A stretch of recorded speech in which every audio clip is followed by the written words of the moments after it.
par rapport à la tibio-fibulaire inférieure, donc antérieure et postérieure. On a vu aussi par rapport à un tibia antérieur. Okay, et on a vu aussi, on a commencé à voir juste avant la pause, une manœuvre qui permettait de travailler en décoaptation au niveau de la talocrurale. D'accord? Donc là, vous êtes entraîné à faire une prise au niveau du talus pour tester la qualité de cette décoaptation. Et ce qu'on va faire maintenant, c'est qu'on va pouvoir la traiter en thrust. D'accord? Donc, au niveau du thrust, ça ressemble énormément à tout ce qu'on a fait jusqu'à présent, c'est-à-dire d'aller chercher la barrière motrice, et puis ensuite de dépasser la barrière motrice par une manœuvre à haute vélocité et basse amplitude. La différence, c'est que souvent, depuis le début, on était plutôt sur des techniques où il y avait une compression ou alors une rotation, comme par exemple pour le sacrum.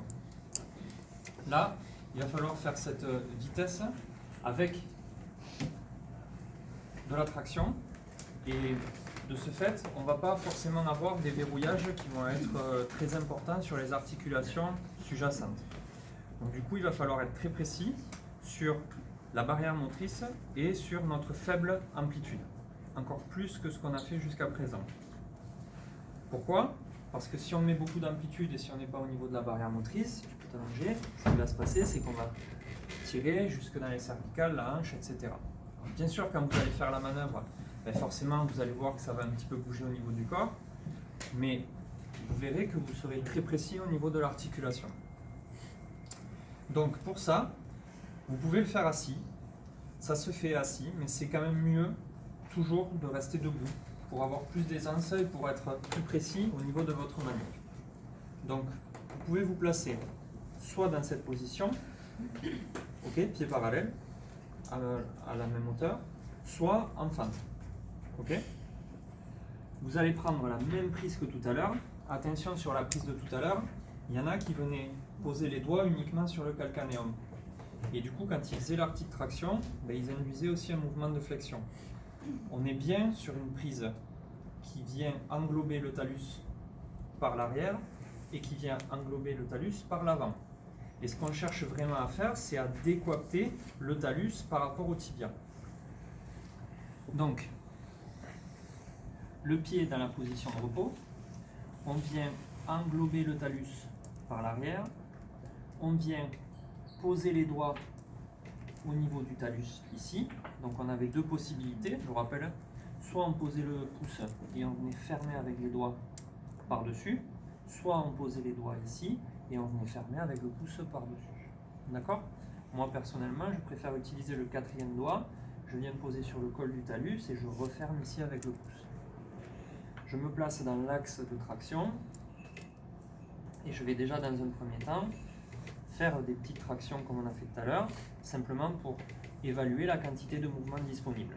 Une fois que j'ai ma quantité de mouvement disponible, je vais venir me placer à la barrière motrice et une fois que je serai à la barrière motrice, je vais attendre un petit peu, demander au patient s'il n'y a pas de souci dans cette position de pré-contrainte et une fois que je suis prêt, inspirez, soufflez, ok, inspirez, soufflez, accélération. D'accord? Au niveau du thrust,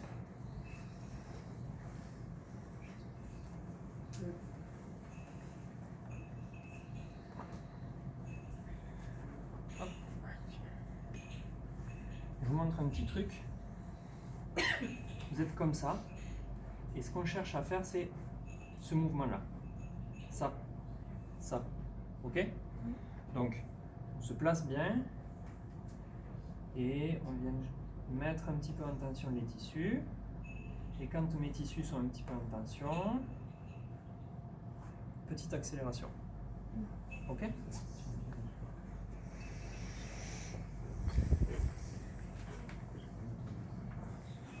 Donc je vous remontre. Décoaptation. Inspiration. Et je twist. Ok. Ça va? Ok. Donc on va pratiquer celle-là. Avant de la pratiquer, je vais vous montrer le cas de figure d'une entorse de cheville. Donc dans l'entorse de cheville, la majorité du mécanisme traumatique se fait en inversion. D'accord? Le talus, dans cette position-là, va venir en antérieur et en latéral. Ok? Donc, on va avoir une entorse antéro-externe.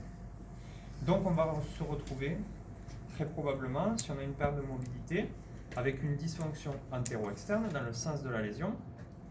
Et donc, notre technique va consister à ramener le talus en postéro-interne. Jusque-là, ça va? Comment on va faire ça? On va venir se placer de manière à poser ici l'éminence sténale sur la partie antéro-latérale du talus. Ok? Ce qui va nous permettre, dans la technique, d'exercer une poussée sur cette partie antéro-latérale en postéro-interne. À la différence de tout à l'heure, c'est que cette fois-ci, je ne vais pas faire une traction. D'accord? Je vais avoir une prise similaire, mais je ne vais pas tracter vers moi, je vais simplement restaurer un glissement vers l'arrière et le dedans. Ok? Donc au niveau de la prise, je vais venir poser mon éminence sténale sur la partie antéro-latérale du dentalien. Je vais venir poser mon pouce par-dessus.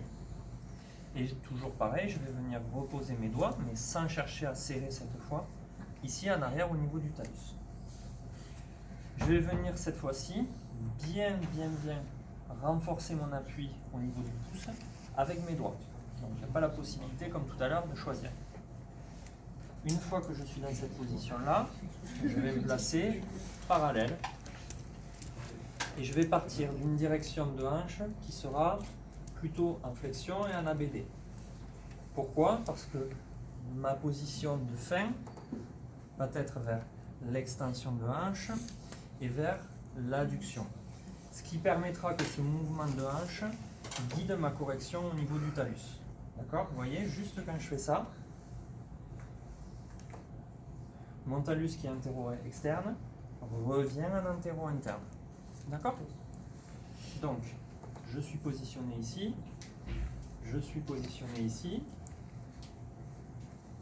je me place sur le talus, ok, et là cette fois-ci, on va venir faire un fouetté pour venir faire la correction. Donc ce fouetté, on va essayer de garder les bras presque parallèles, on va venir de l'avant vers l'arrière, de l'extérieur vers l'intérieur, ok.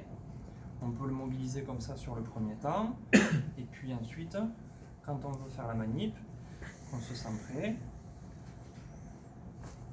on envoie. Ok?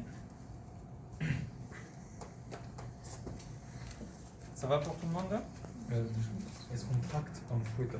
Non. Surtout on ne tracte pas, Okay. c'est que du glissement. Ok? Dernière chose dont on n'a pas parlé, c'est par rapport à la mobilité spécifique. Tout à l'heure, on avait vu la mobilité spécifique, notamment quand on testait relativement l'avancée du talus, on le testait par le recul postérieur du tibia. C'est bon? Comment on fait pour tester le recul du talus? On va placer nos pouces sur les parties antéro-internes et antéro-externes du dentalien et on va venir pousser le talus vers l'arrière pour faire un glissement postérieur. Donc ici. Voilà. Et qu'on peut combiner à un mouvement de roulement si on veut tester le glissement roulement. D'accord?